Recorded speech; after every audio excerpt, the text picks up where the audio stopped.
KPM. Okey, kena perlahan-lahan. Jangan bagi kena. Fizi. Alah, aduh cikgu. Kan dah kena cikgu. Fizi buat apa tu? Saya tengah ni cikgu, bermain permainan ni cikgu. Okey, bermain permainan tu. Okey, cuba saya nak tengok. Okey cikgu, kalau kena cikgu dia akan bunyi cikgu. Ya betul. Okay, kena fokus. Cikgu tengok saya fokus Alright. Tekan tangan sini cikgu. Okey. Hai. Alright. Saya kena fokus cikgu, saya kena fokus ni. Kena pusing. Okey, nampaknya.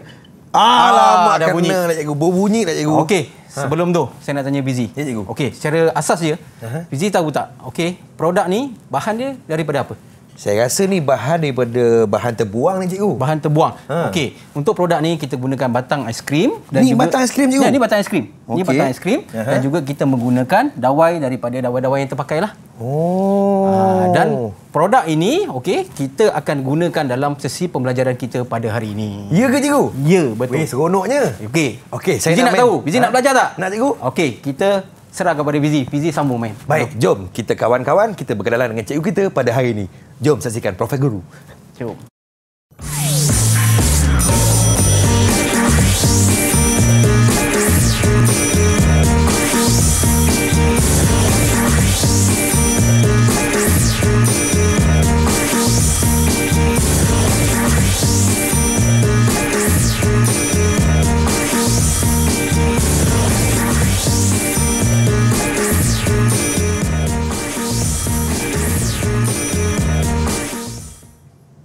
Ya, Assalamualaikum, salam sejahtera, salam hormat kepada semua yang sedang menonton Didik TV KPM bersama dengan saya Fizi, hos anda pada hari ini. Hari ini kita akan belajar reka bentuk dan teknologi pengurusan projek reka bentuk. Okey, kalau tadi Abang Fizi dah main satu permainan ni, sentuh je bunyi. Ini yang dibuat oleh cikgu kita pada hari ini. Selamat datang kepada Cikgu Amir daripada Sekolah Menengah Tinggi St. Davis Bukit Baru, Melaka. Silakan cikgu. Ya, betul Fizi. Saya Cikgu Amir. Ya. Okay?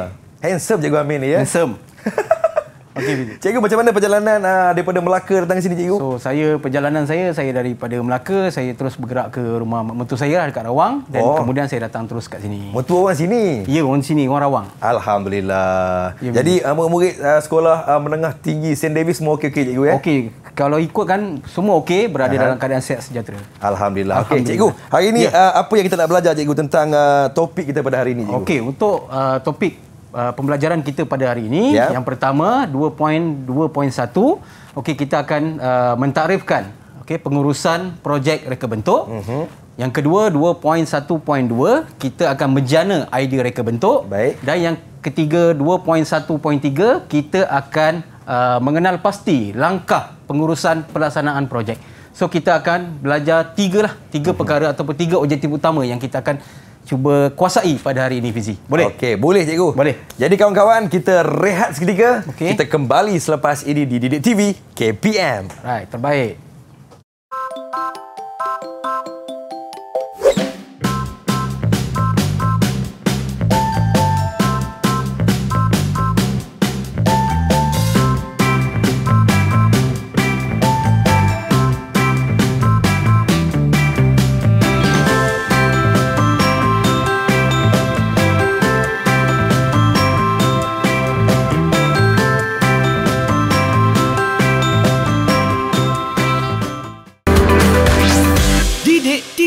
KPM.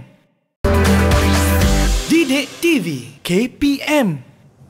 Selamat kembali menonton Menengah Rendah bersama dengan Abang Fizi hari ini dalam reka bentuk teknologi tingkatan 1 pengurusan projek reka bentuk bersama dengan Cikgu Amir daripada Sekolah Menengah Tinggi St. Davis Bukit Baru, Melaka. Baik cikgu, jom kita teruskan pembelajaran kita pada hari ini cikgu. Okey, terima kasih Fizi. Sama-sama cikgu. Kita teruskan pembelajaran kita pada hari ini berkaitan dengan pengurusan projek reka bentuk.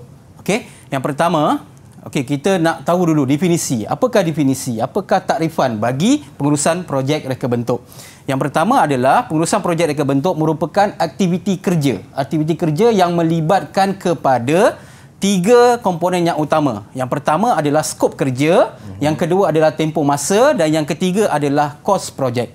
ketiga-tiga komponen ini main peranan, okey, ataupun sangat-sangat berguna dalam untuk kita menguruskan pengurusan projek reka bentuk yang baik. Okey, secara asas ini Fizi, dia ada 3 komponen yang utama. Okey, apa itu komponen-komponen tersebut yang macam saya cakap tadi? Skop kerja terbahagi kepada skop produk dan juga terbahagi kepada skop projek. Skop kerja lebih kepada kerja ataupun skop produk adalah lebih kepada produk tersebut. Bagaimana kita nak hasilkan produk tersebut? Kualiti produk, fungsi produk dan sebagainya. Manakala untuk skop projek, dia lebih kepada bagaimana kita nak menguruskan projek tersebut. Bagaimana cara dia kita nak menguruskan daripada A sampai Z. Bagaimana pelaksanaan kita, pengurusan kita. Ya, betul. Dan dalam skop kerja juga kita perlulah mengawal sumber-sumber yang terhad. Okey, sumber dalam pengurusan projek, contoh dekat sekolah pun, okey, sumber dia adalah murid-murid itu sendirilah sebagai sumber. Okey, murid-murid yang akan melaksanakan projek tersebut dan akan membuat produk tersebut. So kita kena laksanakan ataupun kita kena kawal sumber tersebut. Dan yang kedua adalah sumber daripada sudut bahan. Murid-murid kena kuasai bahan-bahan ataupun kena cari bahan-bahan yang sesuai untuk kita laksanakan projek kita.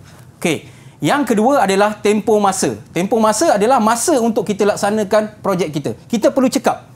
Kalau katalah masa untuk kita laksanakan projek kita itu terlalu lama. Okey, maksudnya tempoh tu dah memakan masa yang lama.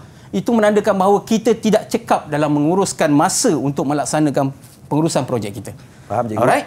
Okey, dan kita perlu memastikan ia tidak melebihi tempoh yang telah ditetapkan. Kalau katalah pelaksanaan projek itu selama 1 minggu, maksudnya kita kena selesaikan projek itu selama 1 minggu. Tidak boleh lebih. Tidak boleh 4 minggu, 5 minggu, tak boleh. Okey, dan sebagainya. Okey, yang ketiga yang paling penting adalah kos projek. Tak ada kos, projek tidak akan mampu dilaksanakan. Okey, untuk kos projek dia terdiri daripada kos upah. Okey, diorang maksudnya murid-murid yang nak buat projek itu kita boleh beri dia upah untuk dia laksanakan projek tersebut. Sewa, pembelian bahan dan sebagainya. Apa sahaja berkaitan dengan kos perlu diambil kira untuk memastikan projek kita dapat dijalankan dengan baik. Faham, cikgu? Itu secara asas je, Fizi.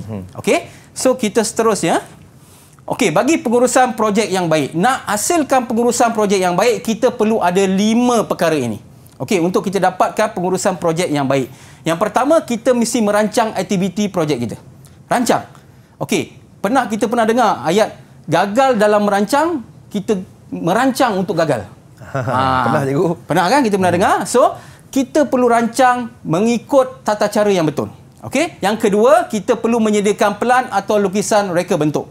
Okey, dah siap rancang, dah berjaya dapatkan idea dan sebagainya, kita perlu menyediakan lukisan dia ataupun lakaran idea tersebut untuk kita terjemahkan kepada dalam bentuk produk. Okey, yang ketiga adalah menentukan bilangan produk. Berapa banyak produk yang ingin kita hasilkan. Contoh, tempoh masa seminggu. Kita tak boleh sesuka kita letak tempoh untuk melaksanakan tu seminggu, produk kita nak buat 20,000 produk. Tak mampu. Tak sempat, cikgu. Tak sempat. Memang takkan sempat. So, menentukan bilangan produk itu mestilah relevan. Mestilah kena dengan tempoh masa yang kita perlukan. Okey, dan yang keempat adalah mengawal selia sumber yang terhad. Okey, sumber-sumber yang terhad macam saya cakap tadi, kita kena kawal selia. Kita kena lihat. Kita kena tengok. Pastikan dia tidak terlalu, orang kata sumber itu terlalu sukar untuk kita dapat dan sebagainya.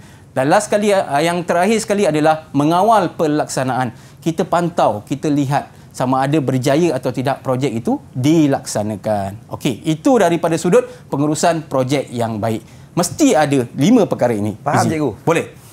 Okey, seterusnya untuk penjanaan idea reka bentuk. Okey, penjanaan idea reka bentuk. Okey, dia ada 4 langkah kita boleh dapatkan idea untuk menjana idea reka bentuk. Okey, yang pertama adalah meniru daripada persekitaran. Meniru apa saja, Fizi? Apa sahaja daripada persekitaran kita boleh tiru. Oh, ya ke? Okey, kita tiru. Okey, contohnya gambar kuda. Kita tahu kuda. Okey, kuda. Buah catur. Okey, buah catur, ada buah catur yang berbentuk kuda. Betul? Faham, cikgu? Buah catur itu berbentuk kuda, maksudnya dia meniru daripada bentuk kuda. Okey, dia meniru daripada bentuk kuda. Dijadikan buah catur, cikgu, ya? Dan mengapa dia ambil bentuk kuda? Sebab dalam permainan catur, kuda boleh melangkaui ataupun boleh melompat buah-buah yang lain. Dia Sebab itu berjalan dia ambil, L. yes, dan dia bergerak secara L. Itu kita panggil dia meniru daripada persekitaran. Yang kedua, gewang. Apa itu gewang? Okey, kat depan ni ada gewang, contoh dia. Gewang ini adalah ikan tiruan ataupun ikan dibuat daripada plastik ataupun dibuat daripada kayu yang menyerupai bentuk ikan. Dia tiru daripada bentuk ikan. Sebab ikan yang sebenar akan nampak ikan gewang ni macam ikan yang sebenar dan dia akan makan gewang tersebut. Dia macam cara untuk kita memancing lah. Tapi menggunakan cara casting. Kita panggil cara cast. Kita cast. Faham juga. Right. Menggunakan gewang. Alright? Boleh. Seterusnya, yang yang berikutnya. Sorry. Ya betul. Yang berikutnya adalah meniru daripada persekitaran juga. Kita pernah lihat susunan batu, betul tak? Kalau kita jalan-jalan di tepi pantai, kita akan nampak banyak susunan batu. Susunan batu di tepi pantai untuk mengelakkan hakisan daripada air laut, betul? Betul, cikgu. Okey, hakisan air laut ni, batu-batu ini sebenarnya adalah idea yang kita boleh tiru untuk kita hasilkan contohnya pelekat batu. Pelekat dinding tu yang nampak macam bentuk batu tu. Dia dapat idea sebenarnya daripada bentuk-bentuk batu yang disusun secara rawak ataupun disusun secara berbentuk. Okey. Dan yang seterusnya adalah buaian. Okey, buaian ni adalah salah satu produk yang ditiru daripada apa, Fizi? Yang ditiru daripada sarang burung. Dekat depan ni, Fizi, saya ada bawa satu sarang burung tempur. Inilah sarang burung tempur. Yang mana digunakan idea daripada bentuk sarang burung tempur tersebut untuk kita hasilkan satu buaian. Sekarang ni buaian ni dah mula jadi trending. Betul, cikgu. Saya pun baru tahu, cikgu, ya. Ya, betul. Selama ni buaian yang biasa konvensional yang kita gunakan, dia ke depan, ke belakang, ke depan, ke belakang. Tetapi untuk buaian ni, dia macam buaian budak-budak. Kita boleh atas bawah, kiri, kanan dan sebagainya. Ini merupakan bagaimana kita menjana idea dengan meniru sahaja apa yang ada daripada persekitaran. Faham, cikgu. Okey, secara asasnya Fizi boleh faham? Faham, cikgu. Okey, sebenarnya ada beza meniru daripada persekitaran dan meniru daripada produk. Contohlah, cikgu, kalau saya nak menghasilkan produk ini, cikgu, contohlah, ini adalah daripada persekitaran. Betul. Okey. Kan? Okey, kalau saya nak menghasilkan satu produk, saya tiru produk orang lain, cikgu. Tiru produk orang lain. Tukar nama. Adakah itu dibenarkan ataupun tidak, cikgu? Alright, secara asasnya tidak dibenarkan kecuali jika mendapat keizinan. Keizinan daripada pereka bentuk produk itu, yes, boleh. Dan perlulah menjalinkan kerjasama dan sebagainya. Sebab kalau tidak, dia melanggari harta intelek, kita panggil. So, kita boleh tiru daripada persekitaran apa-apa untuk hasilkan produk kita sendiri, tetapi sepatutnya kita tidak boleh meniru daripada produk yang telah ada di pasaran. Yang sedia ada, tak boleh lah, cikgu. Ada beza. Fizi, kat situ ada perbezaan dia. Okey, seterusnya, kita pergi kepada menterbalikkan fungsi sesuatu alat. Okey, tadi kita tiru daripada persekitaran. Sekarang kita terbalikkan pula fungsi pada satu alat. Contohnya tayar. Tayar kereta asalnya kita gunakan pada kereta. Tayar ni kita gunakan pada lori dan sebagainya. Tetapi kita boleh terbalikkan fungsi tayar itu tadi untuk menjadi produk-produk yang lain. Contohnya dekat sini, dia menjadikan satu produk gubahan pasu bunga. Perhiasan taman. Daripada tayar dijadikan benda. Boleh juga tayar itu digunakan contohnya sebagai tukun tiruan di laut untuk membiarkan ikan dan sebagainya. Menjadi penghadang untuk insiden, cikgu. Okey, menjadi penghadang sewaktu contohnya perlumbaan F1 dan sebagainya, ada penghadang di tepi litar. Boleh. Itu namanya menterbalikkan fungsi sesuatu alat, Fizi. Baik, cikgu. Dia terbalikkan fungsi itu. Okey, seterusnya kita ambil contoh batang aiskrim yang Fizi main tadi itu. Alat yang Fizi main tadi itu, alat DIY itu tadi, dia diperbuat daripada batang aiskrim, Fizi. Faham. Okey. So, batang aiskrim adalah kegunaan asal dia untuk pegang aiskrim, untuk memegang aiskrim, batang aiskrim, tetapi kita boleh gunakan batang aiskrim untuk buat produk-produk yang lain. Dan sebenarnya untuk murid-murid semua, untuk murid-murid sekalian, batang aiskrim ni sepatutnya banyak kita boleh beli dan kita simpan dekat sekolah untuk kegunaan murid-murid. Sebab dengan menggunakan batang aiskrim, kita boleh menjana pelbagai idea, Fizi. Betul, cikgu. Pelbagai idea murid-murid boleh jana. Buat kipas, buat projek mekanikal dan sebagainya. Banyak murid-murid boleh guna. Buat kotak pensel pun boleh, cikgu. Pun boleh. Okay? Mana-mana yang kita rasakan sesuai, dan kita dah nampak bahawa produk itu adalah kegunaan dia satu kegunaan, kita boleh buat benda yang lain. Pelbagai kegunaan. Pelbagai kegunaan. Itulah kita panggil dia menterbalikkan fungsi sesuatu alat. Faham cikgu. Okey, boleh Fizi Faham cikgu. Okey, seterusnya menterbalikkan fungsi suatu alat lagi adalah bol dengan nut. Seperti yang kita sedia maklum, bol dengan nut digunakan untuk mencantumkan dua permukaan. Dua bahan kita cantumkan gunakan bol dan nut. Tetapi kita juga boleh hasilkan benda lain, contohnya arca logam seperti yang ada di depan kita ini. Okey, Fizi boleh Okey, untuk pengetahuan semua, ini adalah contoh arca yang telah pun dibuat sendiri oleh Cikgu Amir kita. Ya, kita. betul. Saya buat sendiri. Berapa hari cikgu untuk siapkan arca untuk cikgu? Dalam masa 2 hari lah. 2 hari siap semua. Daripada contohnya daripada bol dengan nut, daripada spring, sebab tu saya gunakan sedikit dawai dan sebagainya. Itu maksudnya kita terbalikkan fungsi sesuatu alat tersebut. Okey, seterusnya kita pergi kepada menukar saiz. Okey, setiap produk sepatutnya dia ada saiz-saiz yang tertentu. Okey, contoh depan kita ni ada pasu Fizi. Ya cikgu. Pasu kalau satu saja bentuk ataupun satu saja saiz, sesuai tak kita nak gunakan untuk benda lain? Tak sesuai cikgu. Tak sesuai. So maksudnya pasu itu mesti ada yang kecil, mesti ada yang besar. Besar untuk pokok yang besar, kecil untuk pokok yang kecil. Itu yang betul. Yang kedua, kita ambil cecair pembasmi kuman yang banyak kita gunakan saban hari. Betul? Ada besar, ada yang jenis mini, kecil. Kecil untuk kita masukkan dalam poket. Untuk kita mobile, kita bawa ke mana-mana. Manakala yang besar, kita masukkan ataupun kita letakkan di pintu masuk pasaraya dan sebagainya. Kalau kita letak yang kecil di pintu pasaraya, apa jadi? Hilang cikgu. Hilang. Yang besar pun kadang-kadang hilang, bayangkan yang kecil. Lagilah hilang. Berapa ramai orang yang boleh gunakan benda tu? Memang sangat sedikit lah. So, ada besar, ada kecil. Itu kita panggil dia daripada sudut menukar saiz objek. Okey, berikutnya adalah berus gigi. Kalau kat rumah kita mesti ada berus gigi, betul? Ada yang panjang, ada yang pendek. Kenapa ada panjang yang pendek? Sebab yang panjang biasanya untuk dewasa. Yang pendek untuk kanak-kanak. Kalau yang panjang, dewasa gosok, besar sangat, masuk dalam mulut dia, habis mulut dia. Betul cikgu. Betul Okey. Berikutnya, yang terakhir untuk menterbalikkan kedudukan, iaitu bagaimana kita nak dapatkan idea dengan menterbalikkan kedudukan. Contohnya, kita terbalikkan kedudukan suatu produk ataupun suatu produk lah. Produk itu sebenarnya ada dua fungsi. Fungsi yang pertama adalah fungsi asal dia. Fungsi yang kedua dengan cara kita terbalikkan kedudukan dia. Contoh dekat sini kita ada meja, asal dia meja. Apabila kita terbalikkan meja tersebut, dia menjadi kerusi. Faham. Itu kita panggil dia menterbalikkan kedudukan Fizi. Okey, yang kedua adalah baju. Ada sesetengah baju, apabila kita pakai, dia macam baju biasa. Okey, macam jin dan sebagainya. Tapi apabila hujan, kita boleh terbalikkan baju tu, dia akan jadi baju hujan Fizi. Faham. Faham. Okey, kita terbalikkan kedudukan dia untuk mendapatkan satu lagi fungsi dia. Okey, boleh faham dekat situ Fizi? Saya faham. Okey, dan yang terakhir adalah menterbalikkan kedudukan, iaitu pemutar skru. Ni pemutar skru ni orang panggil pemutar skru zaman dahulu. Zaman dahulu dia boleh buka-buka, dia boleh tarik-tarik. Kat sini ada contoh dia. Kita boleh buka-buka, ada mata Philip, ada mata rata. Kalau nak pakai mata Philip, kita tarik dan kita masukkan semula mata Philip. Kalau nak pakai mata rata, kita tarik, kita terbalikkan, kita masukkan, kita akan dapat mata rata.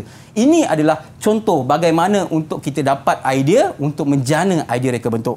Okey, itu secara asas dia.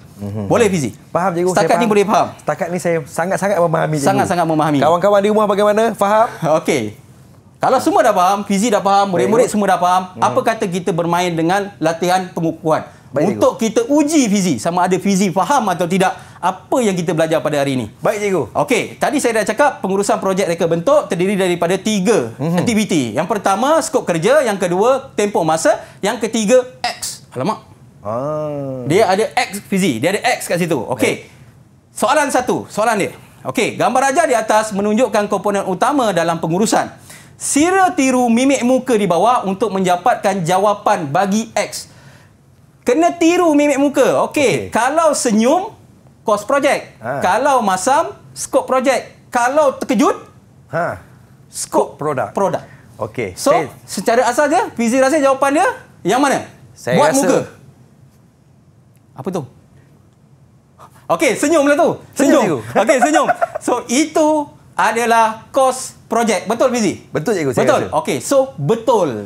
Ya, itu adalah kos projek, dan dengan itu saya nak beri Fizi 5 thumbs up. Yeay. Okey. sangat terbaik bahawa itu adalah course project. Fizi buat betul senyum tadi Senyum cikgu. Bukan buat terkejut Tak, saya memang senyum macam terkejut je kadang-kadang cikgu. Itu adalah course project senyum. Okey, bagus Fizi. Alright.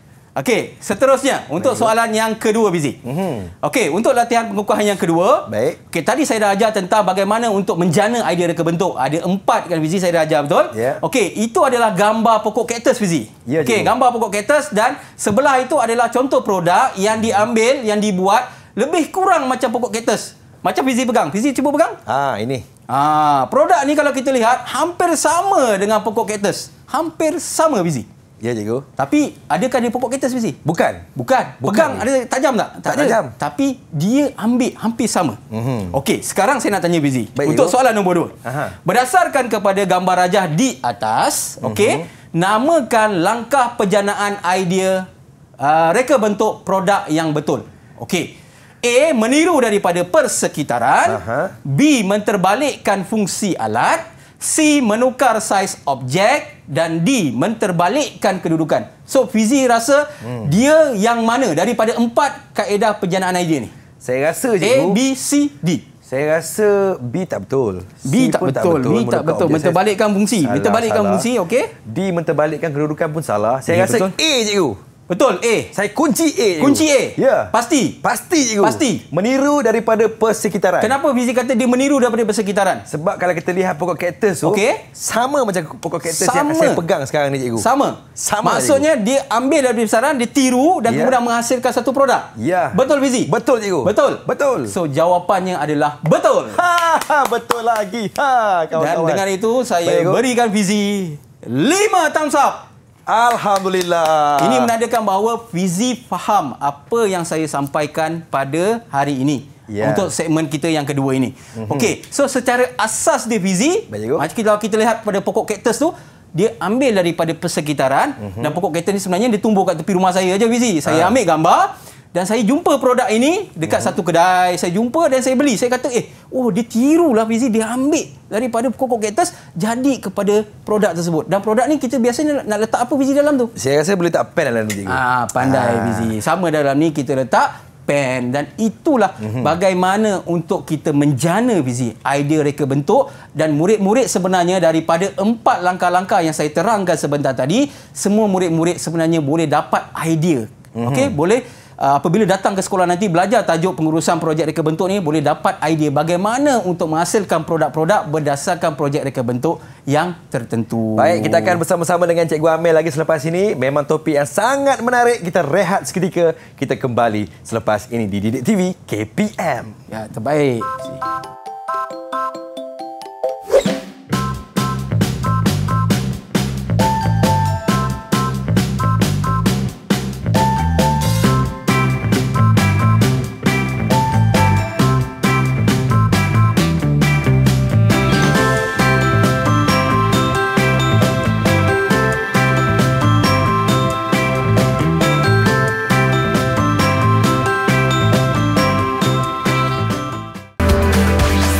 Didik TV KPM. Didik TV KPM. Selamat kembali menonton Didik TV KPM dan saya Fizi, host anda, ditemani oleh Cikgu Amel daripada Sekolah Menengah Tinggi St. Davis Bukit Baru Melaka. St. David Bukit Baru Melaka. Kita belajar tentang reka bentuk dan teknologi pengurusan projek reka bentuk. Baik cikgu, kita teruskan dengan pembelajaran kita pada hari ini cikgu. Okey, kita teruskan lagi untuk segmen yang ketiga, iaitu kita akan belajar, murid-murid semua akan belajar tentang langkah pengurusan pelaksanaan projek. Okey, ini berkaitan dengan langkah pula. Langkah bagaimana kita nak buat pengurusan pelaksanaan projek. Secara asasnya, untuk langkah pengurusan pelaksanaan projek, kita ada 3 komponen yang paling utama, Fizi. Ya, Okey, kita ada 3 komponen yang paling utama. Pertama adalah perancangan, yang kedua adalah penjadualan, yang ketiga adalah pengawalan. Okey, sama macam lebih kurang macam yang telah dipelajari tadi. Perancangan ini maksudnya kita merancang. Okey, murid-murid dekat sekolah perlulah merancang bagaimana untuk menjadikan projek kita mencapai objektif dia. Baik cikgu. Okey, rancang daripada sudut, contoh kita perlu ada objektif. Okey, dan projek itu perlulah dilaksanakan mengikut masa yang telah ditetapkan dan mengikut kepada rancangan yang telah kita susun. Okey. Baik, cikgu. Yang kedua, kita perlu mengelakkan pembaziran daripada sumber. Tadi kita nak uruskan sumber-sumber yang terhad. Tetapi sekarang kita nak elakkan pembaziran daripada sudut sumber. Contohnya murid-murid apabila potong sesuatu kertas, potong sesuatu kayu dan sebagainya, elakkan daripada berlaku sebarang pembaziran. Okey. Ukur betul-betul cikgu. Ya. Waktu kita nak rancang tu kita dah bagi tahu dah kayu ni nak guna berapa banyak dan sebagainya. Jangan beli lebih dan sebagainya. Okey. Dan yang ketiga adalah mencegah gangguan. Apa itu mencegah gangguan? Contohnya dalam kita melaksanakan projek, kita perlu rancang plan A, kita perlu rancang plan B. Kalau kata plan A menghadapi masalah dan sebagainya, kita perlulah gunakan plan B. Boleh faham Fizi? Faham cikgu. Alright. Yang kedua adalah penjadualan. Okey, penjadualan maksudnya semua ahli projek pasukan kita perlu ada jadual masing-masing. Perlu tahu penjadualan kita. Contoh, minggu pertama nak buat apa? Dah siap, kita tikkan. Maknanya kita dah siap laksanakan pada minggu yang pertama. Minggu kedua nak buat apa? Kita tikkan pada minggu yang kedua. Kita nak buat apa? Okey? Dan dia menunjukkan anggaran masa kita untuk melaksanakan sesuatu projek. Dan seterusnya untuk mengelakkan kerugian masa dan kos. Apabila masa itu menjadi panjang, Fizi, kos juga menjadi panjang. Kos juga menjadi lebih besar. Mahal. Lebih mahal. Okey? Dan yang ketiga adalah mengawal sumber tenaga kerja. Kita kena kawal sumber tenaga kerja berdasarkan jadual yang telah kita buat. Okey, sebab sumber tenaga kerja adalah manusia. Manusia ada pelbagai karakter, ada pelbagai orang kata tabiat dan sebagainya. Kita kena kawal, kita kena selia, kita kena lihat. Dengan penjadualan lah kita dapat kawal sumber tenaga kerja kita supaya dia buat kerja mengikut yang telah kita rancang, Fizi. Sebab kalau kata kita tak mampu nak kawal tenaga kerja kita ataupun ahli pasukan kita, bagaimana sesebuah produk itu ataupun projek itu berjaya dilaksanakan dengan baik, Fizi? Faham cikgu. Okey. Dan yang ketiga adalah pengawalan. Pengawalan ini maksudnya kita nak kawal secara keseluruhan dia apa yang telah ataupun apa yang sedang kita buat dalam melaksanakan projek. Okey, kita nak kawal, kita nak perhatikan ada kawalan kualiti. Kita nak tengok kualiti produk kita tu sesuai atau tidak untuk dipasarkan. Kalau kata kita pergi di peringkat industri, ada pengawalan kualiti, betul? Okey, ada orang yang mengawal quality control ataupun dilihat kepada pengawalan tersebut. QC cikgu. QC, quality control kan? Quality control. So dia akan lihat sama ada produk itu menepati tak ciri-ciri ataupun menepati tak spesifikasi yang sepatutnya untuk kita jual produk tersebut. Okey? Untuk pengawalan juga ada tujuan dia, iaitu untuk memastikan semua aktiviti berjalan dengan lancar dan optimum. Aktiviti itu berjalan dengan sempurna lah, tak ada masalah. Okey, seterusnya pergi kepada tujuan juga adalah ketepatan tempoh masa projek. Okey, apabila sesuatu QC ataupun kita dah buat sesuatu pengawalan yang baik untuk sesuatu produk, insya-Allah okey, perjalanan masa produk akan berjalan dengan baik dan orang kata tempoh masa juga dapat dilaksanakan dengan betul. Dan kos juga sama apa yang seperti kita rancang. Baik cikgu. Kalau kata kita dah drag masa, dah terlalu lama, masa dah terlalu lama, kos mesti akan naik. Sebab upah perlu dibayar setiap jam. Seperti contoh, upah perlu dibayar setiap jam. Okey, untuk dekat sekolah ada mungkinlah kita boleh implementkan pembayaran upah untuk murid-murid tahu bahawa setiap bagaimana kita nak hasilkan satu produk, kita perlu membayar upah sebagai kos kepada projek kita. Okey, seterusnya. Okey, kita bercerita pula tentang pasukan projek bagi bidang industri. Okey, pasukan projek kita ada dua. Okey, pasukan projek kita ada dua. Pertama, daripada sudut bidang industri dan juga kita ada daripada sudut pasukan sekolah. Sekolah lebih mudah lah, Fizi. Untuk industri ni orang kata lebih padat, lebih orang kata lebih kompleks. Sebab dia melibatkan produk yang nak digunakan oleh orang ramai. Betul. Kalau katalah produk yang digunakan oleh orang ramai tu ada masalah dan sebagainya, siapa yang akan bertanggungjawab? Mereka-mereka inilah yang akan bertanggungjawab. Organisasi inilah yang akan bertanggungjawab jika berlaku sebarang masalah di kemudian hari. So, sebelum berlaku sebarang masalah, mereka perlu membuat pasukan projek yang mantap. Okey, kalau kita lihat daripada bidang industri ni, setiap ahli kumpulan dia mestilah mempunyai kepakaran masing-masing, Fizi.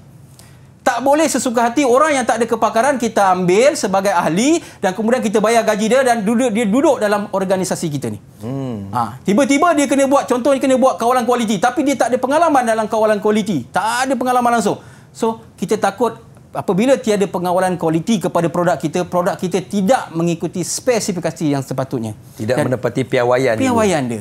Fizi. Sebab tu penting ada kepakaran, ada pengetahuan dan juga kebolehan. Ahli yang terlibat dalam pasukan projek bidang industri ini mestilah mempunyai kebolehan untuk melaksanakan tugas dia mengikut daripada perancangan yang telah dilaksanakan, Fizi. Faham, cikgu? Okey, kalau kita lihat secara asas, ada juga ahli boleh terdiri daripada orang yang dalam organisasi ataupun daripada orang luar daripada organisasi. Contohnya, kalau kita lihat dekat sini ada daripada sudut kejuruteraan, ada ahli daripada pasukan projek kejuruteraan. Contohnya, kalau katalah dalam menghasilkan produk itu, pasukan kejuruteraan ini bukanlah orang dalam bidang dia. Maksudnya orang dalam bidang tu. Kita boleh ambil orang kejuruteraan daripada organisasi lain untuk kita masukkan dalam organisasi kita untuk melengkapkan kita punya pelaksanaan projek ini. Faham, cikgu? Boleh, Fizi. Okey, ini secara asas dia.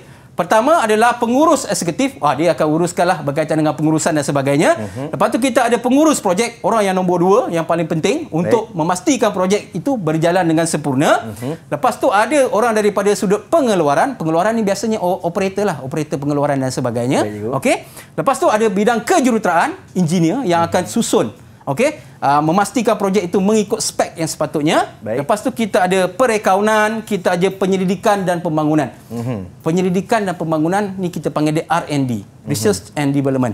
Maksudnya dia akan menjalankan R&D sama ada produk yang kita akan hasilkan ini berfungsi dengan baik atau tidak, Fizi. Faham, cikgu? Kalau kata produk yang dihasilkan itu mempunyai masalah, so dia bahagian R&D ini perlu bertanggungjawab. Contohnya untuk menarik semula produk itu untuk diperbaiki dan kemudiannya menyerahkan semula produk itu kepada pelanggan semula. Apa saja bergantung kepada kehendak pelanggan. Kalau pelanggan kata nak macam ni, produk yang dihasilkan tu perlulah mengikuti kehendak pelanggan. Okey? Dan dia juga ada pasukan-pasukan dia lah, pasukan kerja, pembelian, pemasaran, pentadbiran, perkhidmatan dan sebagainya. Ini adalah secara asas untuk pasukan projek bagi bidang industri luas, besar. Okey, dan berikutnya kita lihat kepada pasukan projek peringkat sekolah. Senang. Cikgu, nak tanya cikgu lah. Ya. Apa perbezaan cikgu kan? Pasukan projek dengan projek sekolah ni, cikgu. Okey. Pasukan projek dengan projek sekolah. Untuk pasukan projek bidang industri, maksudnya dia menghasilkan produk-produk yang dikeluarkan oleh industri. Okey. Manakala pasukan projek peringkat sekolah, kita hasilkan produk yang dikeluarkan oleh murid-murid sekolah. Produk tu kita bina sendiri daripada peringkat murid sekolah, macam Fizi mainkan tadi tu, alat permainan tu, kita hasilkan produk itu daripada peringkat sekolah.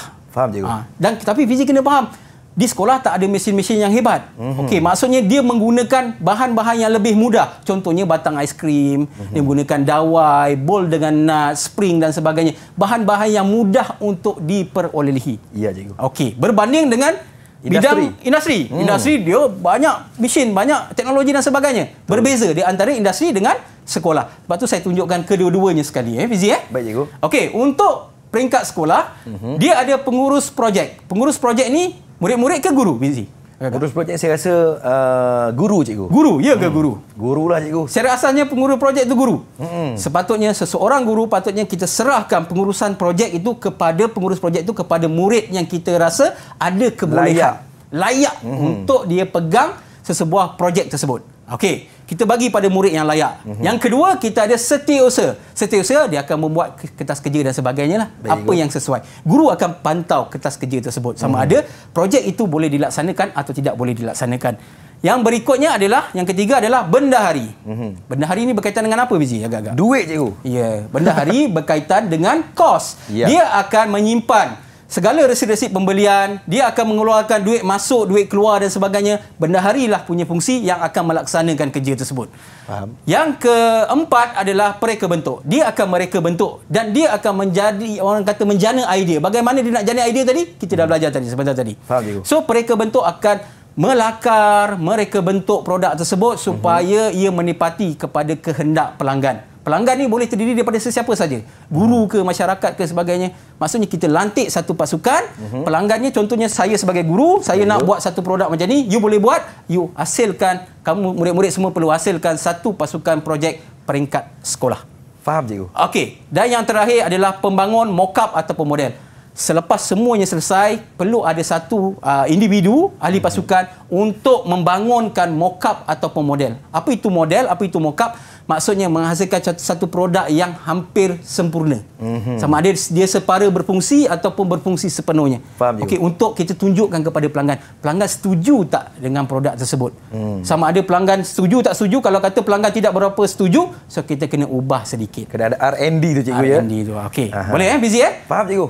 Sekolah lebih mudah, betul Fizi? Faham. Okey, sekarang kalau kita lihat sekolah lebih mudah berbanding dengan peringkat industri. Alright. Kita pergi kepada soalan pengukuhan. Saya nak uji Fizi satu. Okey. Okey, latihan pengukuhan. Okey, kita pandang kepada strawboard yang ada dekat depan tu. Okey, tadi saya dah tunjukkan daripada sudut pasukan peringkat sekolah. Pasukan projek peringkat sekolah. Yang pertama kita ada pengurus projek, yang kedua kita ada setiausaha, yang ketiga kita ada X, Fizi. Kita ada X. Saya rasa X ni adalah bendahari cikgu. Ya ke bendahari? Saya rasa ialah lepas setiausaha, dia akan buat keluar duit cikgu. Bendahari. Duit tu penting Duit tu penting. Duit tu penting. Okey. Tanpa kos tak berjalan projek cikgu. Betul. Dia menyimpan dia menyimpan segala resit, dia menyimpan duit masuk, duit keluar dan sebagainya. Bendahari punya kerja. Betul. Ya, betul cikgu. Okey. Bendahari selesai. Okey, lepas tu dia ada Y pula. Ada pula dekat situ ada Y, Fizi. Ada satu lagi jawapan. Saya rasa adalah pereka bentuk. Pereka bentuk. Macam saya cakap tadi, pereka bentuk tu buat apa Fizi agak-agak? Dia akan mereka, dia akan membuat satu produk tu. Kan? Kalau contoh dia nak buat produk seperti bol dengan nut cikgu. Dia perlu mereka, dia perlu melakar cikgu. Okey, betul. Dia perlu melakar dan sebagainya supaya produk tersebut dapat berfungsi dengan baik dan mengikut. Ini paling penting Fizi. Mengikut kehendak pelanggan. Tak guna kita buat satu produk tetapi tidak mengikut kepada kehendak pelanggan. Okey, Fizi, itu yang sangat-sangat penting. So, lengkaplah pengurusan pasukan projek sekolah, iaitu pengurus projek, setiausaha, bendahari, pereka bentuk dan pembangunan. Tak nampak. Pembangun mock-up.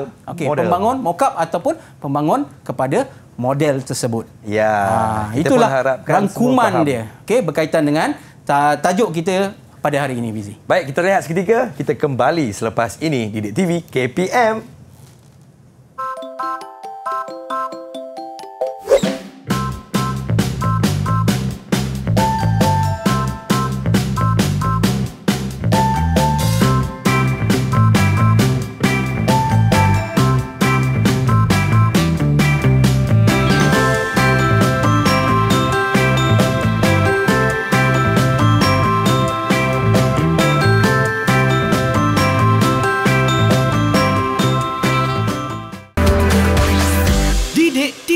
KPM. Didik TV KPM.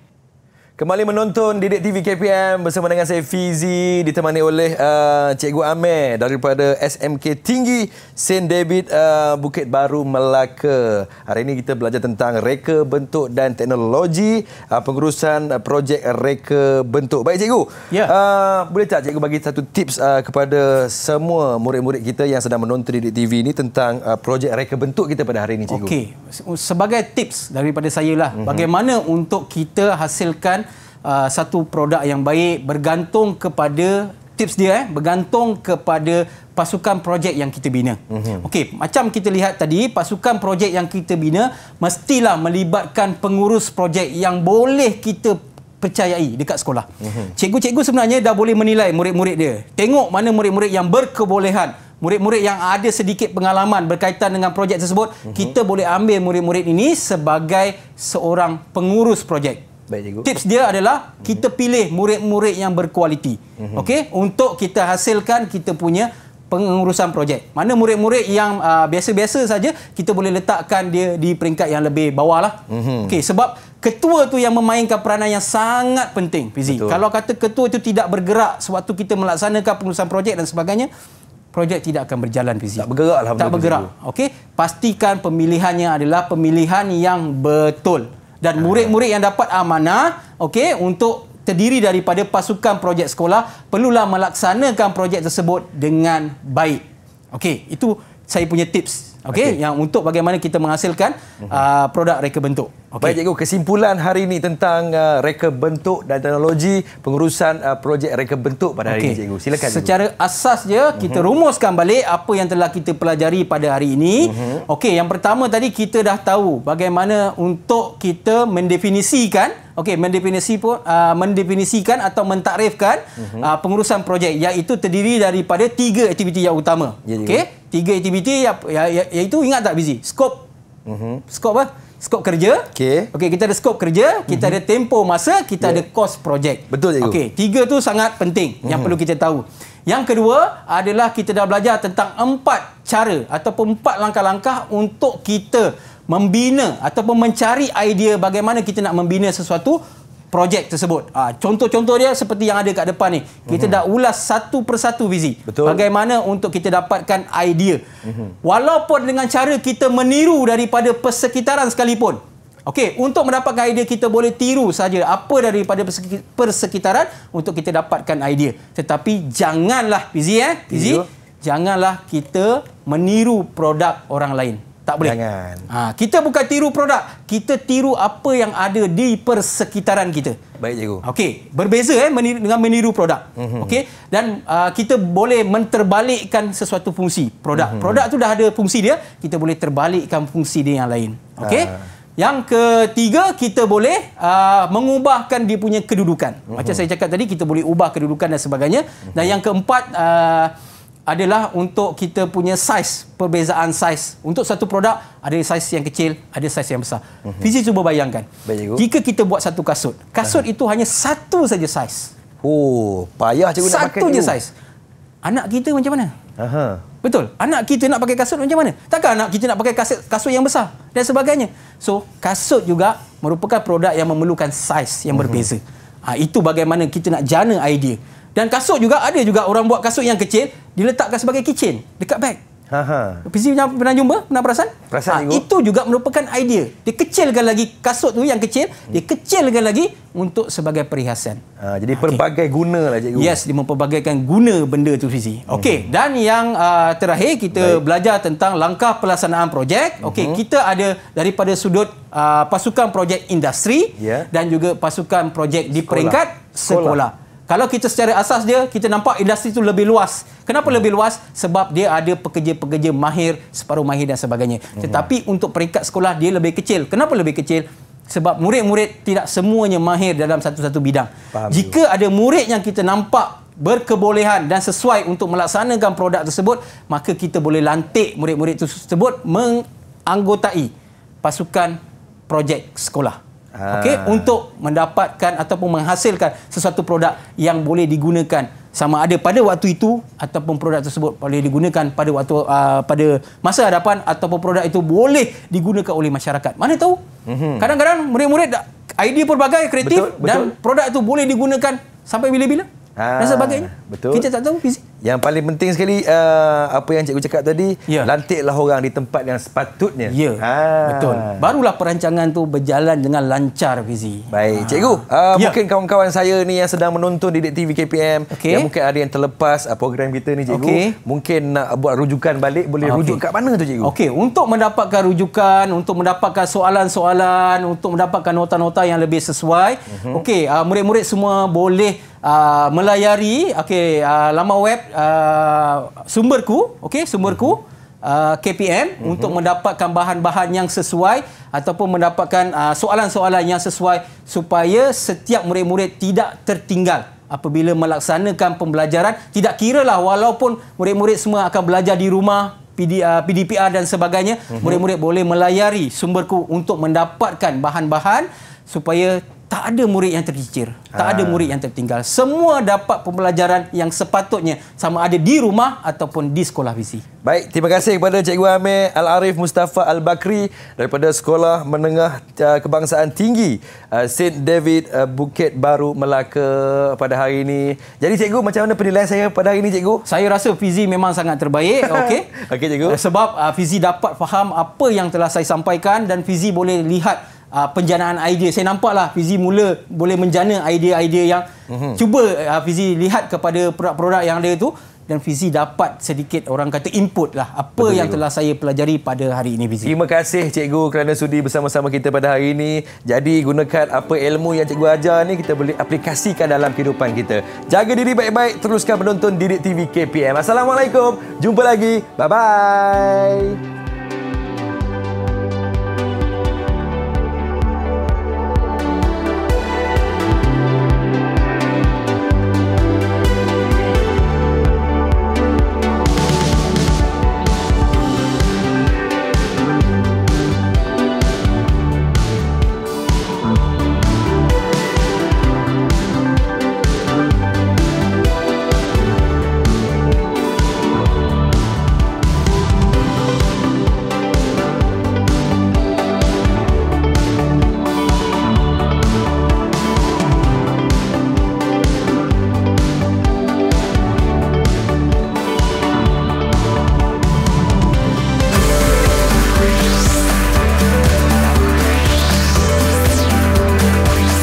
Didik TV KPM